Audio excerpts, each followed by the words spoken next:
चलिए बेटा शुरू करते हैं। रिकंस्टिट्यूशन ऑफ फर्म, बेसिकली ये चैप्टर है क्या?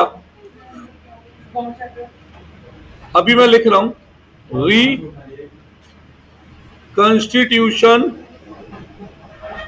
Of firm.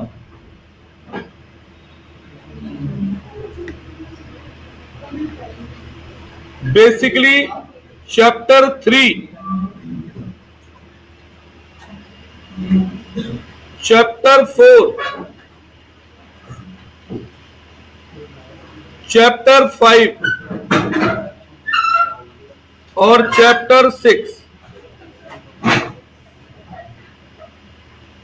ठीक है। चैप्टर 3, चैप्टर 4, चैप्टर 5, चैप्टर 6, ये सारे चैप्टर एक ही स्टेप से एक साथ एक बारी में हो सकते हैं। तो मैं आपको वो कॉमन स्टेप्स लिखवा रहा हूं जो इन सभी चैप्टरों में एप्लीकेबल होंगे। यानी कि आप इन स्टेप्स को करो तो change in PSR, admission, retirement और डेथ, ये सारे चैप्टर हम एक साथ कर सकते हैं। ठीक, रिवीजन के समय पे भी हम इसी तरीके से करेंगे। इसका फायदा, एक की तैयारी करोगे 4 चैप्टर आपके एक साथ तैयार होंगे। अब इसमें आता क्या क्या है बेटा? रिकंस्टिट्यूशन में, रिकंस्टिट्यूशन में आता है ए, चेंज इन पीएसआर, जो आपका 3rd चैप्टर है, change in profit and loss ratio. B, admission of partner, ये आपका कौन सा चैप्टर है बेटा? चैप्टर 4। ये थ्योरी में भी आएगा क्वेश्चन की रिकंस्टिट्यूशन में क्या क्या आता है। सी, रिटायरमेंट ऑफ पार्टनर, ये आपकी बुक का chapter number 5। D, death of A partner, ये चैप्टर नंबर 6। रिकंस्टिट्यूशन का बेसिकली मतलब क्या होता है? रिकंस्टिट्यूशन का मतलब होता है पार्टनर्स के बीच में से पुराना एग्रीमेंट कैंसिल करके, पुराना एग्रीमेंट कैंसिल करके नया एग्रीमेंट बनाना। ठीक है, पुराना एग्रीमेंट कैंसिल करके नया एग्रीमेंट बनाना, इसका मतलब होता है रिकंस्टिट्यूशन। तो याद रखो, रिकंस्टिट्यूशन ऑफ फर्म में बिजनेस बंद नहीं होता है, बिजनेस कंटिन्यू रहता है, बिजनेस गोइंग कंसर्न है, वो आगे बढ़ता रहता है। बस होता क्या है, पुराना एग्रीमेंट कैंसिल कर दिया जाता है और नया एग्रीमेंट लागू कर दिया जाता है। रिकंस्टिट्यूशन में ये होता है। जिंदल साहब कोई डाउट इसमें? भाई पुराने जैसे 3 पार्टनर थे, उनके बीच में कोई एग्रीमेंट था, चौथा पार्टनर एग्रीमेंट होगा, वो एडमिट होगा, तो क्या एग्रीमेंट सेम रहेगा, बदल जाएगा? क्यों बदल नहीं जाएगा? रेशियो नहीं बदलेगा, टर्म्स एंड कंडीशन नहीं बदलेंगी, तो उसे कह दिया गया रिकंस्टिट्यूशन। सही है? हाँ बोलो, क्या कह रहे थे आप? पेन नहीं है, पेंसिल पड़ी है, चाहिए तो ले लो। अब रही बात न्यूमेरिकली, तो ये चारों चैप्टर मैं आपको 7 स्टेप्स लिखवाऊंगा। अब 1 मार्कर क्वेश्चन हो, 3 मार्कर क्वेश्चन हो या 6 मार्कर क्वेश्चन हो, वो इन 7 स्टेप से ही सॉल्व होंगे सारे क्वेश्चन। बस होगा क्या, 1 मार्कर क्वेश्चन है तो कोई 1 स्टेप लग जाएगा, 3 मार्कर क्वेश्चन है तो 2 स्टेप लग जाएंगे, ठीक है ना बेटा? 6 मार्कर क्वेश्चन है तो ज्यादा स्टेप लग जाएंगे। शुरू करें क्या?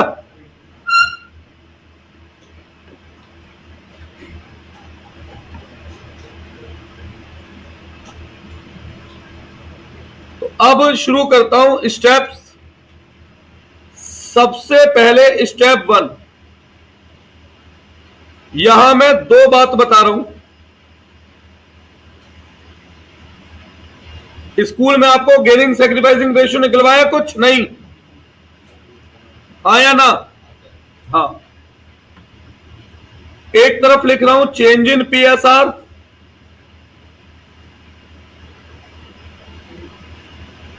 रिटायरमेंट, डेथ, और एक तरफ लिख रहा हूं admission.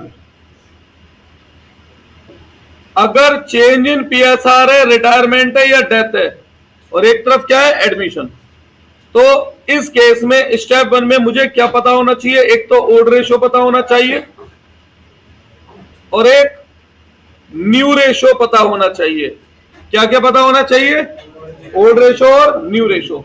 Gaining ratio 1 marker MCQ के लिए बता दूंगा, हमारे तरीके में हमें गेनिंग रेशियो की जरूरत नहीं पड़ने वाली है। ठीक है, हमें किसकी जरूरत पड़ेगी? ओल्ड रेशो और न्यू रेशो। अगर एडमिशन का क्वेश्चन है तो हमें एक तो चाहिए ओल्ड रेशो और एक हमें चाहिए होगा सैक्रिफाइसिंग रेशो। तो जब मैं एडमिशन की प्रैक्टिस कराऊंगा तब मैं इस बारे में बात करूंगा। स्टेप एक साथ लिख रहा हूं, प्रैक्टिस चैप्टर वाइज अलग अलग भी करेंगे। ठीक है, स्टेप एक साथ लिख रहा हूं, प्रैक्टिस अलग अलग ही करेंगे। अब पहला स्टेप खत्म, नोट करो।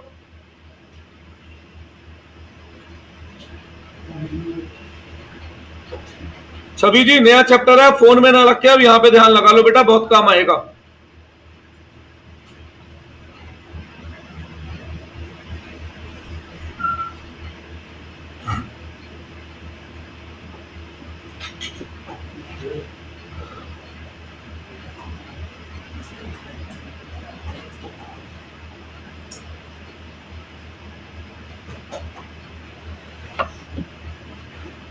बढ़े आगे, लिख लिया नहीं अभी?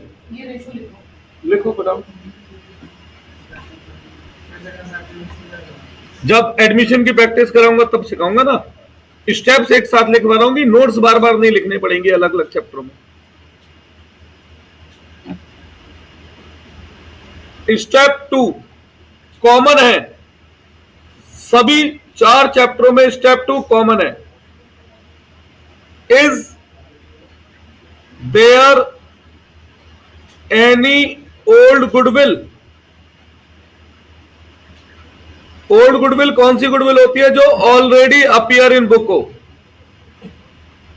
ऑलरेडी अपीयर इन बुक या बैलेंस शीट, कुछ भी बोल दो। जो गुडविल पहले से बुक में या बैलेंस शीट में है उसे क्या नाम दिया गया? Old goodwill. सही है। अब एक बात बताओ मुझे बेटा, गुडविल एसेट होती है लायबिलिटी? एसेट का नेचर क्या होता है? अगर एसेट को खत्म करना हो तो गुडविल को लिखूंगा क्रेडिट में, खत्म करना है क्योंकि पुरानी गुडविल है, और पार्टनर्स को लिखूंगा डेबिट में। याद ये मत रखो कि कौन से पार्टनर लिखने हैं, याद ये रखो कि ओल्ड रेशो लिखना है। मतलब जितने भी पार्टनर का पुराना रेशो है, 2 का है तो 2, 3 का है 3, 4 का है 4, वो partner debit to goodwill. Entry याद हो जाएगी। गुडविल एसिड है, एसिड खत्म करना है तो क्रेडिट, और सारा नफा नुकसान पार्टनर्स।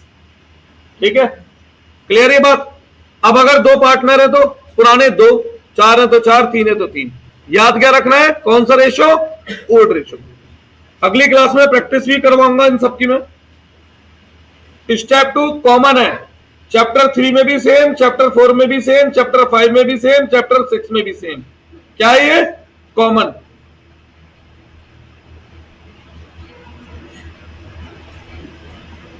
आगे बढ़े। स्टेप 3, ये जो मैं स्टेप 3 लिख रहा हूं 100% गारंटेड क्वेश्चन आएगा। First term, second term, pre board, board, सब में इसका क्वेश्चन आएगा, ये पक्की गारंटी है मेरी। स्टेप 3 का अलग से क्वेश्चन बनकर आएगा। स्टेप 3 क्या है? Is there any specific reserve? क्या कोई स्पेसिफिक रिजर्व है? अब स्पेसिफिक रिजर्व का मतलब होता है वो रिजर्व जो हम स्पेशल पर्पस के लिए मेंटेन करें। ठीक है, वो रिजर्व जो हम स्पेशल पर्पस के लिए मेंटेन करें। तो आपको यहां 12th में 2 स्पेसिफिक रिजर्व दिखेंगे बेटा। कितने? 2। एक workman compensation reserve, workman compensation reserve, जिसे शॉर्ट फॉर्म में हम WCR बोल देंगे, कंपनसेशन रिजर्व। दूसरा इन्वेस्टमेंट फ्लक्चुएशन फंड या फ्लक्चुएशन रिजर्व, कुछ भी लिखा हो सकता है, जिसे हम शॉर्ट फॉर्म में IFF बोल देंगे। अब ये दोनों है क्या बेटा?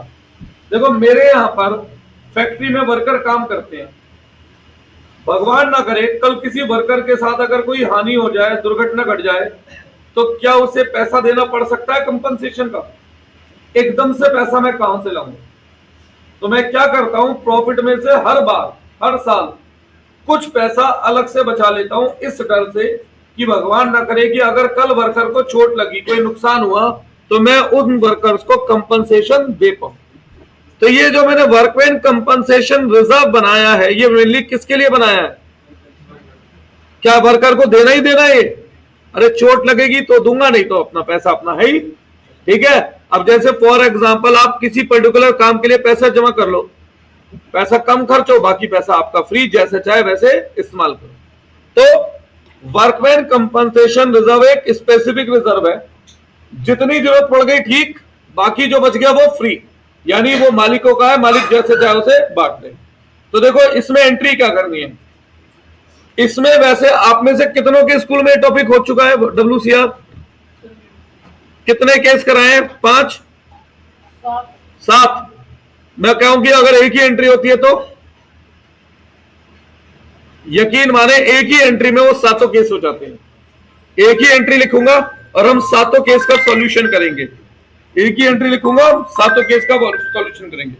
हेलो, बढ़िया। कहां से? अच्छा अच्छा अच्छा अच्छा भाई हरी, मैं तेरे को बस जो है ना 4 बजे फोन करूं, बैच के बीचों बीच हो, थोड़ी क्लास रिकॉर्ड है ना। सुनो, वर्कमैन कंपनसेशन रिजर्व, ठीक।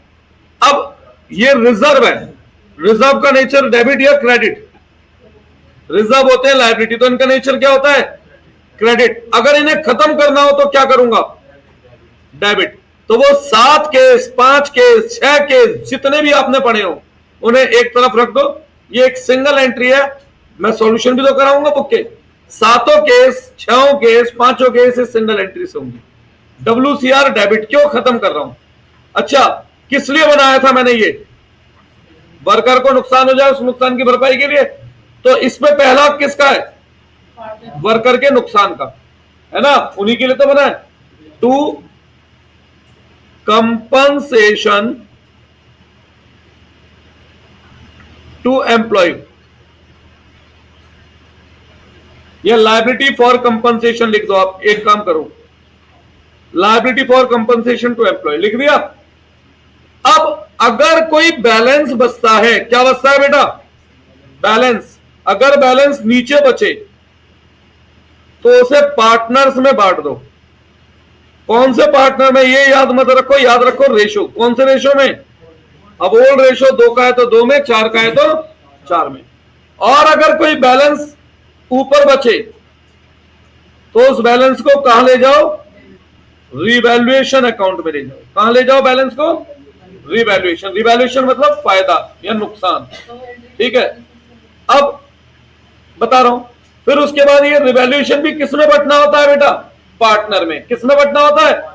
तो रिवैल्यूएशन यहां डेबिट है, तो जब पार्टनर में बांटूंगा तो रिवैल्यूएशन क्या हो जाएगा? क्रेडिट हो जाएगा। और अपोजिट में क्या आ जाएंगे? पार्टनर। खत्म। अब एक बात मुझे आज तक समझ में नहीं आई भाई, 12th लेवल पे सीए फाउंडेशन में नहीं, अगर मैं डायरेक्ट ऊपर पार्टनर लिख दूं एबीसी, तो गलत भी क्या है भाई? ये तो ये बात हुई, पहले एक से दूसरे को दिया, दूसरे से पार्टनर, सीधा पार्टनर को नहीं दे सकते, तो गलत नहीं। अगर आप बोर्ड में डायरेक्ट ऊपर एबीसी लिख दोगे तो वो गलत नहीं है, लेकिन स्कूल में इसके नंबर नहीं मिलेंगे, इसलिए पहले रिवैल्यूएशन बनाना पड़ता। अब 6 केस हो, 5 केस हो, 7 केस हो, 2 केस हो, सब इसी से बन जाएंगे। कैसे? एक एग्जांपल देता हूं। लेट से WCR है पहले से 30,000 और क्लेम हो रहा है 20 का, तो WCR के आगे कितना अमाउंट आया? 30। क्लेम के आगे 20। बैलेंस ऊपर बचा, नीचे? नीचे बचेगा ना 10,000, बांट दो एबीसी में, खत्म। क्या? एक second, The word economies was derived from the dash word. Greek है एक तो इसका आंसर है? अब सुनिए, WCR है पहले से 30,000 और क्लेम हो रहा है 20, यहां 30 क्या 20, बैलेंस क्या बचेगा नीचे, डेबिट में 30 है क्रेडिट में 20 है, तो बैलेंस क्या बचेगा नीचे, बांट दो। एंट्री बन गई WCR to liability to ADC, पहला केस। दूसरा केस, WCR है 30, क्लेम है 40, तो यहाँ 40 यहाँ 30, तो यहाँ कितने बचे 10। दूसरा केस, ऐसे कितने ही केस बन जाए सब इससे हो जाएगी।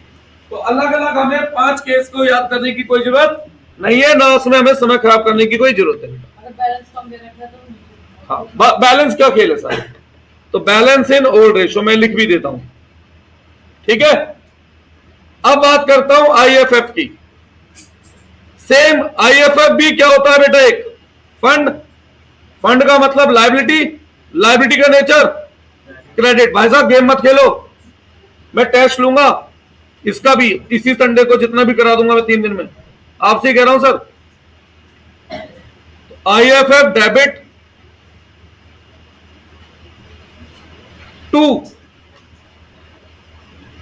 इन्वेस्टमेंट फ्लक्चुएशन फंड, हम पता है क्यों बनाते हैं बेटा, भविष्य में अगर इन्वेस्टमेंट पे कोई लॉस हो तो उस लॉस को एडजस्ट करने के लिए, कवर करने के लिए, ठीक है क्या बेटा। मतलब देखो इन्वेस्टमेंट का नेचर चंचल है, वो बढ़ भी सकती है घट भी, बढ़ गई तो कोई बात ही नहीं, फायदा है, और अगर कम हो गई वैल्यू, नुकसान हो जाए तो उस नुकसान की भरपाई कर सके, उसके लिए हम क्या बनाते हैं IFF। तो IFF पे पहला हक किसका है, इन्वेस्टमेंट का, इन्वेस्टमेंट के लॉस का, क्योंकि ये स्पेसिफिक फंड है। किसके लिए बनाया गया था ये, इन्वेस्टमेंट की फ्लक्चुएशन से होने वाले नुकसान को कवर करने के लिए। यहां तक कोई डाउट है। अब आगे सेम, अब अगर बैलेंस नीचे बचे तो किस में बांट दो, कौन से रेशो में, बस याद क्या रखना है, रेशो। और बैलेंस ऊपर बचे तो रीवैल्यूएशन अकाउंट, और फिर उसके बाद इस रिवैल्यूएशन को पार्टनर में बांटना है। रिवैल्यूएशन यहां डेबिट है, बांटूंगा तो क्या हो जाएगा, क्रेडिट हो जाएगा, और अपोजिट में क्या हो जाएंगे, कौन से रेशो में, ओल्ड रेशो में। अब 7 केस का जो क्वेश्चन है बुक का, वो 7 केस इस एक सिंगल एंट्री से हम कवर करेंगे, ठीक है। नेक्स्ट क्लास ज्यादा दूर नहीं है, परसों उसमें मैं आपको WCR का भी क्वेश्चन करके दिखाऊंगा, IFF का भी, जो क्योंकि आएगा ही आएगा एग्जाम में, इनमें से 100% गारंटी है। तो वो सारे केस हमारे एक सिंगल केस से होंगे। एक मिनट रुक जाओ, क्या वेल्थ स्टॉक। अब यहां एक स्पेशल केस लिख रहा हूं बेटा, अगर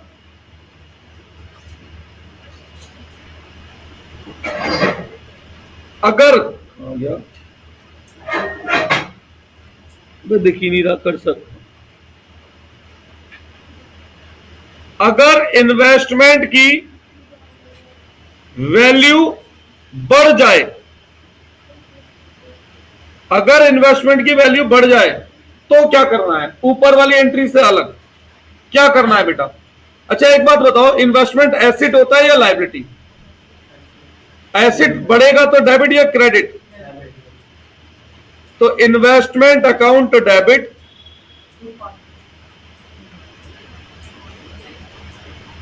टू रीवैल्यूएशन अकाउंट, सारे फायदे नुकसान कहां ले जाते हैं हम। अब उसके बाद ये रिवैल्यूएशन किसमें बढ़ता है, अभी रिवैल्यूएशन क्रेडिट है तो बांटते समय क्या हो जाएगा, डेबिट। तो रीवैल्यूएशन अकाउंट डेबिट, मैं कल क्वेश्चन भी करके दिखाऊंगा और 100% आएगा ये क्वेश्चन, गारंटी से कहता हूं। टू पार्टनर कौन से रेशो में। अब ये जो मैंने केसेस आपको सिखाया है IFF और WCR का, ये मैंने एडमिशन में सिखाया है, रिटायरमेंट में या चेंज इन PSR में, ये सभी चैप्टरों में कॉमन। चैप्टर 3 हो तो ही सेम एंट्री, चैप्टर 4 है तो भी सेम एंट्री, चैप्टर 5 है तो भी सेम एंट्री, और चैप्टर 6 है तो भी सेम एंट्री। तो अब एक बात बताओ, जब सभी चैप्टर में कॉमन लिखना है तो मैं बार बार नोट्स क्यों लिखूं? एक ही बार में लिखूं, उससे फायदा क्या होगा? एक चैप्टर करोगे, बाकी चैप्टर अपने आप ही याद हो रहे होंगे इसके साथ, सही है ना? इसीलिए बेटा मैं चैप्टर 3 को सेपरेट नहीं मान रहा, मैं क्या मान रहा हूं? इन सारों को एक साथ। कोई डाउट इसमें? नोट करो, ये 100% इसका क्वेश्चन आएगा एग्जाम में। किसी के मन में शर्त वर्त लगाने की आ रही हो, थोड़ी सी गलती से अच्छा तो लगा लो, मैं तैयार हूं। तो हम सारे चैप्टर के साथ चैप्टर लेंगे। हाँ, मतलब मैं चारों चैप्टर एक साथ ही पढ़ा रहा हूं, ऐसे मान लो। बेशक कराऊंगा एक एक करके, पर नोट्स में एक बारी में लिखवा दूं। रिवाइज का ये फायदा होगा ना, नोट्स रिवाइज करो, चारों चैप्टर एक साथ हो रहे होंगे। स्टेप 1 चेंज था बस, step 2 same, step 3 same, step 4 same, एक चेंज स्टेप 5 में आएगा, उसके बाद सब सेम। सही है? बढ़े आगे बेटा।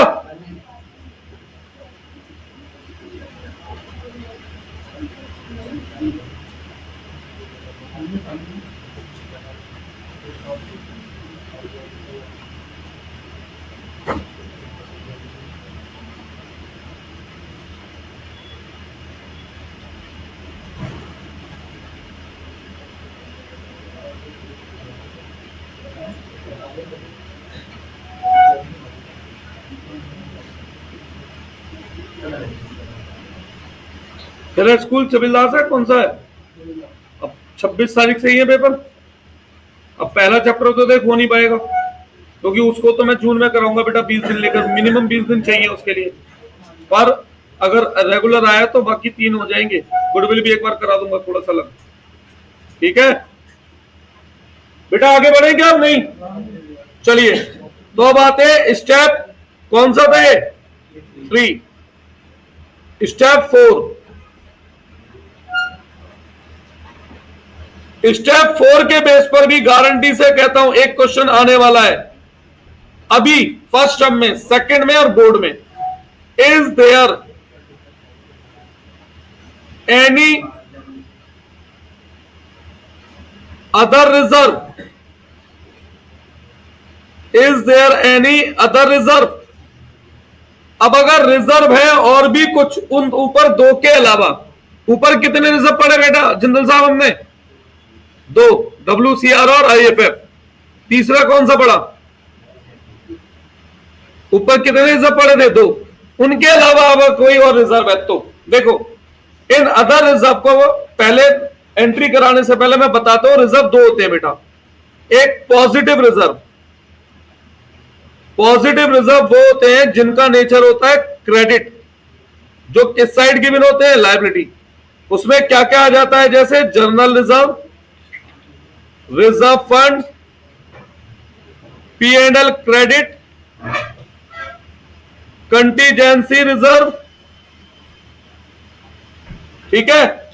कोई भी चीज जिसके नाम के साथ क्या लिखा हो? सरप्लस, WCR, IFF, ये भी पॉजिटिव रिजर्व होते हैं।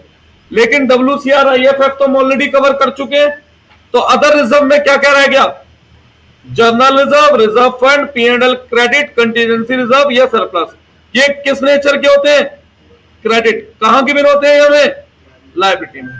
और ऐसे ही कुछ होंगे नेगेटिव रिजर्व। क्या होंगे? कुछ नेगेटिव रिजर्व। अब अगर मैं नेगेटिव रिजर्व की लिस्ट लिखूं तो उसे जानने से पहले जानो इनका नेचर होता है डेबिट। किस नेचर के होते हैं ये? तो ये किस साइड की बिन हो सकते हैं? Asset side. इसमें 3 चीजें कवर हैं, P&L डेबिट, डेफर्ड एक्सपेंडिचर और एडवर्टाइजमेंट। चाहे वो सस्पेंस लिखा हो या एडवर्टाइजमेंट एक्सपेंडिचर लिखा हो, ये कौन से रिजर्व हो गए? नेगेटिव। इनका नेचर क्या है? डेबिट। पहले लिस्ट लिखो, फिर मैं इस तीसरे स्टेप की एंट्री बता रहा हूं। Step 4, sorry, step 4।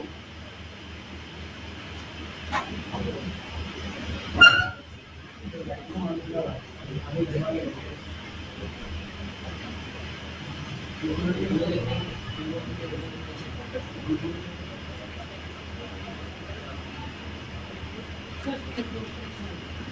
रहा हूं बेटा। ये था स्टेप 4 अभी जो चालू हुआ है।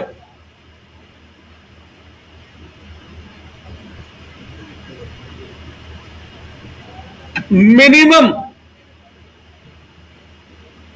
अभी जो आपके पेपर आ रहे हैं उनकी बात कर रहा हूं।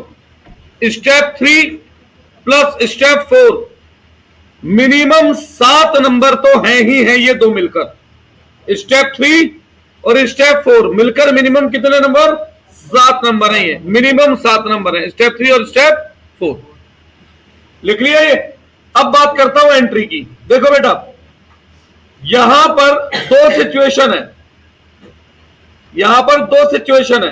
पहली situation,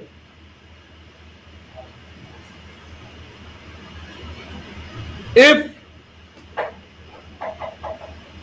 reserves are to be distribute, हमें रिजर्व्स पार्टनर में बांट देने हैं। इसका मतलब क्या होता है? रिजर्व बांट दोगे तो बचेंगे, खत्म हो जाएंगे, खत्म। That is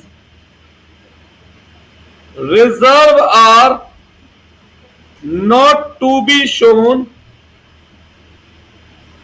in balance sheet. अगर रिजर्व खत्म हो जाएंगे तो क्या आप उन्हें बैलेंस शीट में दिखा पाओगे? नहीं। यह है पहला केस। और दूसरा केस क्या है? दूसरा केस है इफ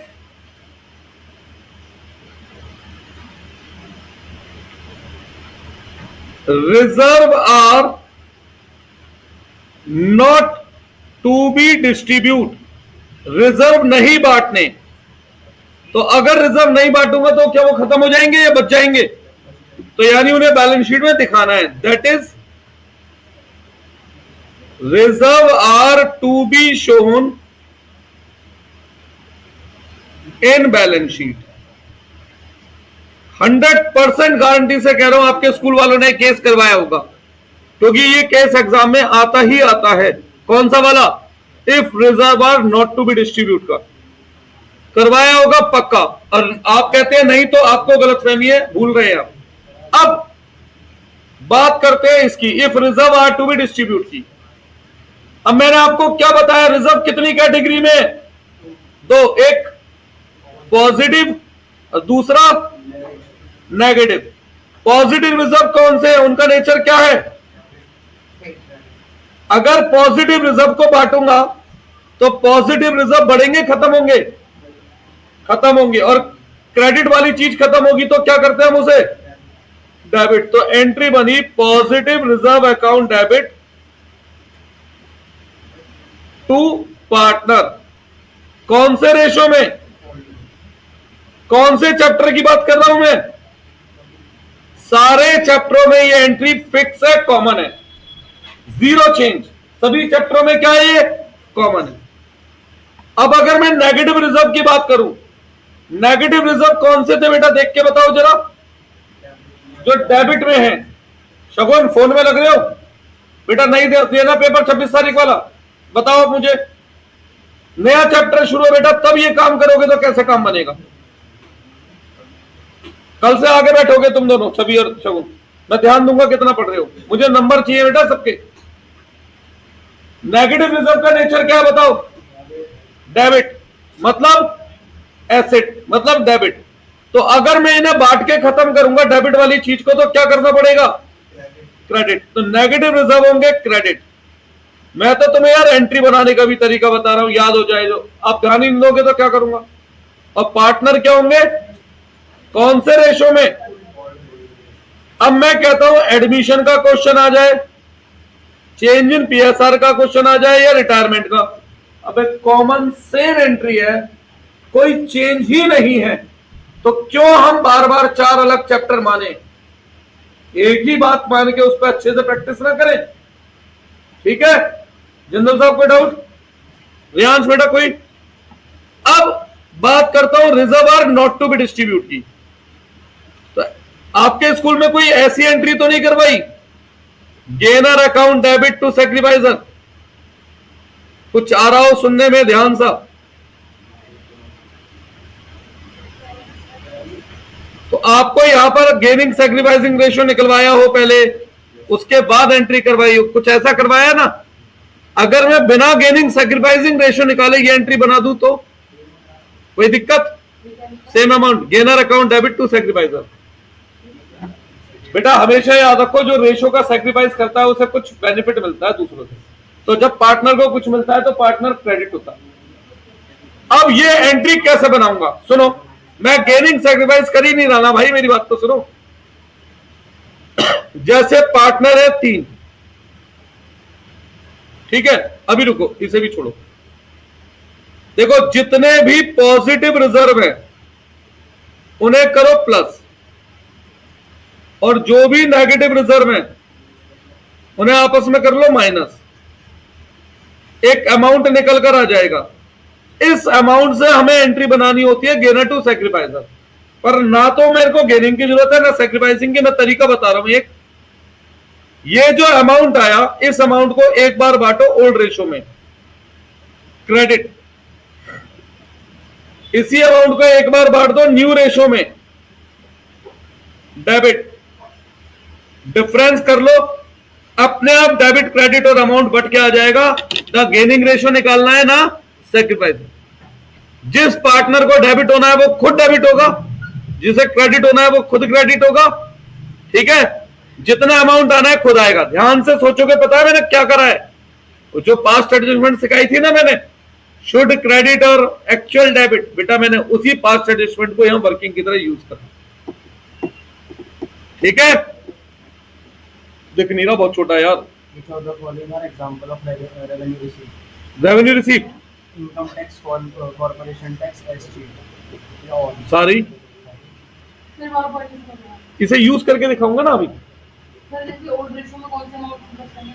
जो ये अमाउंट निकल कर आई है इसी अमाउंट को ओल्ड रेशो में भी बांटना है, इसी अमाउंट को न्यू रेशो में भी। बस ओल्ड रेशो में क्या करना है? क्रेडिट। इसी अमाउंट को न्यू रेशो में क्या करना है? डेबिट। अच्छा, अगर ये अमाउंट माइनस में आ जाए तो क्या करूं? तो उल्टा कर दो, old ratio debit, new ratio credit. Minus मतलब रिवर्स, माइनस मतलब इनवर्स, ठीक है। क्वेश्चन दिखाऊंगा मैं कल इसके करके। हाँ भैया, नेगेटिव पॉजिटिव नहीं आएगा, डेबिट क्रेडिट आएगा। डिफरेंस में हम कैसे लिखते हैं? डेबिट बढ़ाए तो डेबिट, क्रेडिट बढ़ाए तो क्रेडिट। तो एंट्री डेबिट क्रेडिट से होती है। कोई जरूरत नहीं है, आप अपने गेनन से करना, हम इससे करेंगे, देखते हैं आंसर सेम आता है लगाता है, ठीक है। दोनों से करके दिखाऊंगा, जब क्वेश्चन करके दिखाऊंगा तो दोनों से। अब आओ स्टेप 5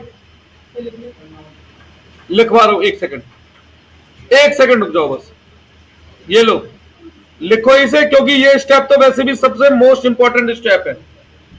इसका क्वेश्चन आएगा ही आएगा, गारंटी से।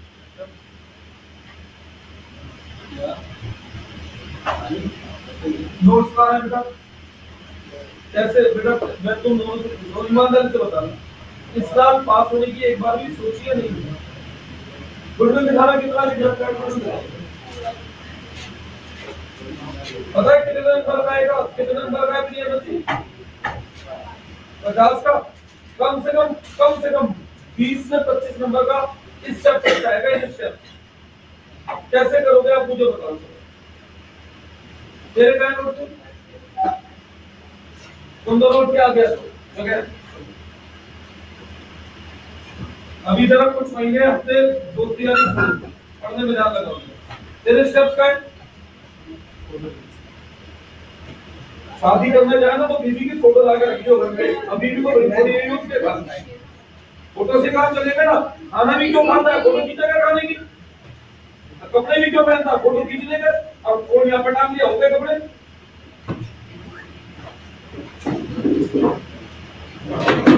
यार बड़ा अच्छा बात हो गई, आप बच्चे पढ़ेगा तो डांटो भी नहीं उन्हें।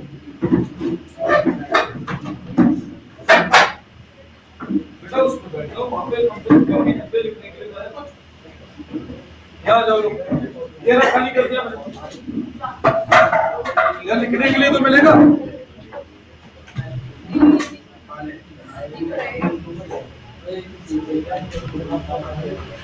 या फिर एक बार ना बाद में बजट रिसीट वाला एक बार बना हो गया, ये नोट कर लिए स्टेप,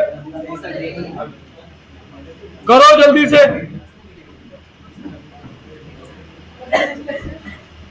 7 स्टेप हैं, जिसमें से ये कौन सा था? 4th। मैं आज कवर कराऊंगा 6 स्टेप। कितने? 6। और 7वां स्टेप कवर कराऊंगा फ्राइडे को। वेंसडे को पहले मैं इनकी कराऊंगा प्रैक्टिस, और आप लोग 7वें स्टेप के लिए 2 पेज छोड़ के चलेंगे। 7वें स्टेप के लिए कितने पेज छोड़ के चलने हैं? 2, जिससे बाद में अलग अलग नोट्स ना बिखरे हमारे।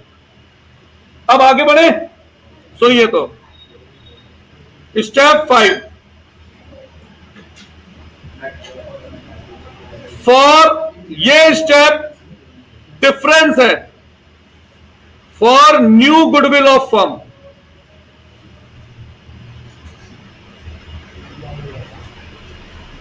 For new goodwill of firm. New goodwill की पहचान क्या है? इसके साथ लिखा होता है वैल्यूड। ये कहां गिवन होती है? एडजस्टमेंट में। कहां गिवन होती है? अब देखो, यहां पर बस ये पहला चेंज है इन चैप्टरों के बीच में, बाकी स्टेप्स क्या है? कॉमन। यहां पर अगर मैं बात करता हूं for change in PSR, for change in PSR,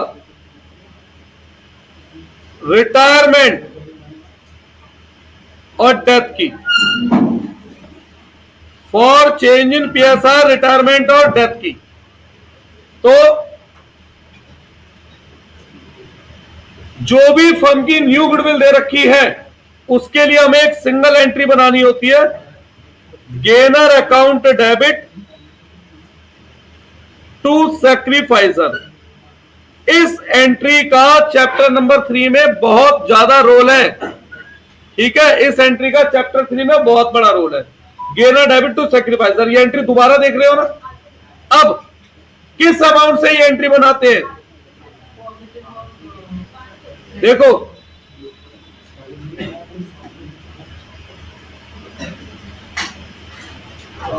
अरे काम देख लिया देखो। कौन बात कर रही है? अभी मैं वहां पढ़ा रहा हूं ना, पहले उसे देख लो। जो भी न्यू गुडविल दे रखी है फर्म की, क्या दे रखी है? New goodwill. उस न्यू गुडविल को एक बार बांट दो पार्टनर्स में ओल्ड रेशो में क्रेडिट, और उसी को न्यू रेशो में डेबिट। नेक्स्ट क्लास में मैं केवल क्वेश्चन कराऊंगा, यहां तक के स्टेप्स को ध्यान में रखते हुए। खत्म, बन गई एंट्री। हाँ, लेकिन स्टेप 5 अभी बच रहा है। कैसे बच रहा है? ध्यान देना, कैसे बच रहा है? एडमिशन का केस बच रहा है।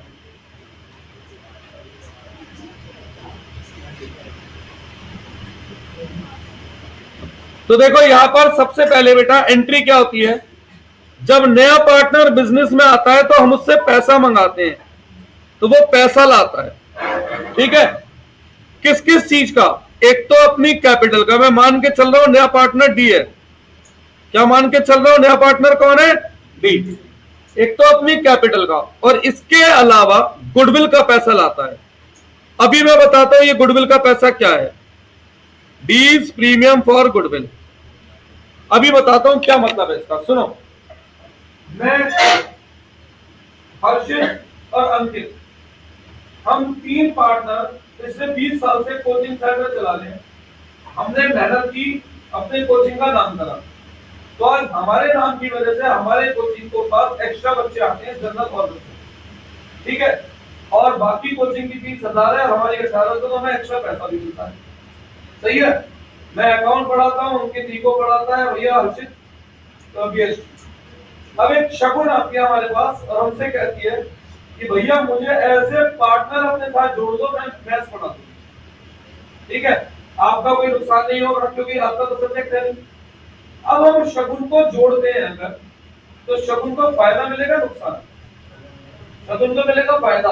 अगर ये अपने आप कोचिंग शुरू करती है तो शायद इसमें 2 4 5 बच्चे आते, हमारे साथ जुड़ रही है तो आ रहे 50 बच्चे, ठीक है, मेहनत हमारी, फायदा इसका। दूसरा, अगर ये अपना खुद का इंस्टीट्यूट नया खोलती तो एज ए न्यू टीचर इसे मिलते 1000 रुपए फीस, हमारे साथ जुड़ रही है तो फीस मिली 1800, मेहनत हमारी, फायदा इसका। क्या ये जस्टिफाइड है? नहीं। तो हम 3 पार्टनर से क्या कहेंगे कि भाई पार्टनर तो बन जाओ, कोई दिक्कत नहीं है, लेकिन हमने जो इस बिजनेस का इतना लाभ मेहनत करके कमाया और तुम उसका फायदा फ्री में लोगे, ऐसे नहीं चलेगा। उसके बदले में हमें तुम कुछ पेमेंट करोगे, अब वो गुडविल हम बांटेंगे। तो इसे कहा गया है प्रीमियम फॉर गुडविल। तो जब नया पार्टनर आएगा तो एक तो वो क्या लेकर आएगा, और दूसरा प्रीमियम फॉर गुडविल। गुडविल नया पार्टनर लाया, फिर इस प्रीमियम फॉर गुडविल पे किसका हक होगा? पुराने पार्टनर का, क्योंकि उनमें बटेगी ना, ये पुराने पार्टनर में बढ़ जाएगी। कौन से रेशो में? नहीं, यहां पर है चेंज, सैक्रिफाइसिंग रेशो। किस रेशो में? सैक्रिफाइसिंग रेशो में। क्लियर है? कोई डाउट इसमें? अब यहां पर मैंने एक लाइन क्यों छोड़ी? अच्छा, कई बार आदमी अपने आप को ओवर स्मार्ट समझता है ना? तो शगुन जी, जैसे फॉर एग्जाम्पल हमने शगुन से कहा भाई पार्टनर बनना है तो 5 लाख कैपिटल लानी है, 50,000 गुडविल। अब शगुन ज्यादा स्मार्ट बन रही थी, बोली भैया 5 लाख तो है मेरे में कैपिटल की, गुडविल के पैसे ना देख लो, कर लो एडजस्ट। आदमी ये तो सोचता है कैपिटल तो मेरी, गुडविल उतना बढ़ जाएगी, तो आदमी क्या सोचता है? पार्टनर।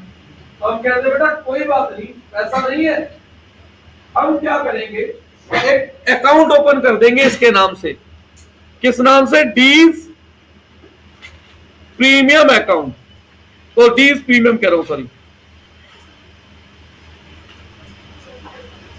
डीज करंट अकाउंट। इसका मतलब पता है क्या है? अब हमने शगुन के ऊपर उधार मान लिया है, फ्यूचर में जब प्रॉफिट होगा तो पहले प्रॉफिट से 50,000 रुपए काटेंगे और फिर उसके बाद इसे आगे का प्रॉफिट देंगे, ठीक है। डीज प्रीमियम कब खोल रहे हैं हम अकाउंट? जब गुडविल नया पार्टनर नहीं लाया। तो अगर नया पार्टनर गुडविल का पैसा लाया तो उसे क्या नाम दिया हमने? डीज प्रीमियम। नहीं लाया तो कहां से लिया हमने? डीज करंट अकाउंट। कोई डाउट है? श्योर? अच्छा, जरूरी है नया पार्टनर गुडविल कैश में ला पाए? हो सकता है कि वो बदले में कैश की जगह फर्नीचर लिया है, मशीन लिया है, स्टॉक लिया है। तो भैया अगर वो एसेट लाए तो यहां एसेट लिख दो। इसी को हमारी बुकों में नाम दिया जाता है गुडविल बॉट इन काइंड।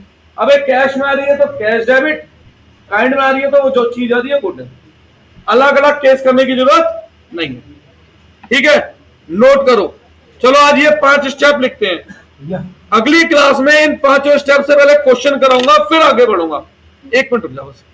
अभी आप लोगों को क्या करना है, यहां जहां पर भी ये 5 स्टेप खत्म हुए हैं वहां के बाद पूरे कंप्लीट 2 पेज आपको छोड़ देने हैं। कितने पेज? 2 पेज आपको छोड़ देने। हाँ हाँ जी।